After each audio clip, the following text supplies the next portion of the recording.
டாஸ்மாகில் வந்து நம்ம ஏற்கனவே பார்த்தோம், இதை பற்றி பேசணும். டாஸ்மாக் 717 கடையை மூடுங்கன்னா அவங்க மூட மாட்டேன்னு போராட்டம் எல்லாம் பண்ணாங்க.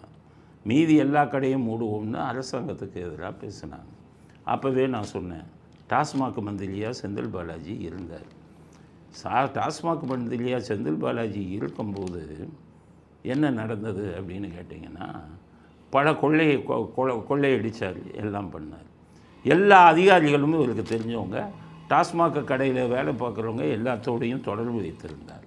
அதனால் நம்ம கொள்ளையடித்த டாஸ்மாகில் இப்போ வந்துக்கிட்டு நேர்மையான ஒரு இதை கொடுக்குறாங்களே, 10 ரூபா 20 ரூபா கலெக்ட் பண்ணக்கூடாதுங்கிறாங்களே, விலைப்பட்டியலை வெளியில் தொங்க விடுறாங்களே, அப்போ சுத்தமான சாராயத்தை மதுவை கொடுப்பேங்கிறாங்களே, நம்முடைய கட்சியை சேர்ந்தவர்கள்ட்டேருந்து மது வாங்க மாட்டாங்களோ இப்படிங்கிற பயத்தில் செந்தில் பாலாஜி குழப்பம் விளைவித்து அங்கு வேலை பார்ப்பவர்களோடெல்லாம் தொடர்பு வைத்து கொண்டு அவர்களை அரசாங்கத்துக்கு எதிராக செயல்படுங்கள் என்று சொல்லி கொண்டிருக்கிறார்.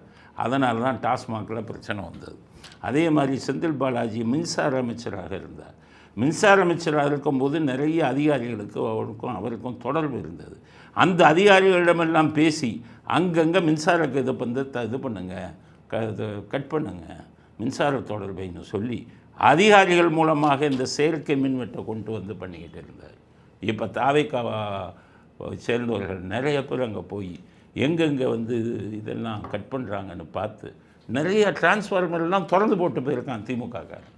எல்லாத்தையும் அவங்க போய் பண்ணி ரிப்போர்ட் பண்ணுறாங்க. இப்போ தான் தெரிஞ்சது மிகப்பெரிய சதி திட்டத்தை செந்தில் பாலாஜி தான் மின்சாரத்துறையில் இருந்த இதை வச்சு அவருக்கு தெரிந்த அதிகாரிகளை வைத்து இந்த அத்துமீறலை நடத்தி கொண்டிருக்கிறார். அவர் அமித்ஷாவுக்கு எதிராகவே இந்த மாதிரி அத்துமீறலை பண்ணார். அமித்ஷா வந்து விமான நிலையத்தில் இறங்கும்போது கரண்ட்டு கட்ட பண்ணது இவர் தான். அதற்காகத்தான் அமித்ஷா வந்து ஈடி வச்சு தூக்குனோடனே ஆஸ்பத்திரியில் போய் எல்லாம் ஹார்ட் ஆப்ரேஷன்னு ஊரை ஏமாற்றினாங்க. அதனால் இப்போது நடந்து கொண்டிருக்கும் அத்தனை பிரச்சனைக்கு காரணம் இபியில், அதாவது மின்சாரத்துறையிலும் டாஸ்மாகிலும் நடக்கும் அத்தனை பிரச்சனைக்கும் காரணம் செந்தில் பாலாஜி.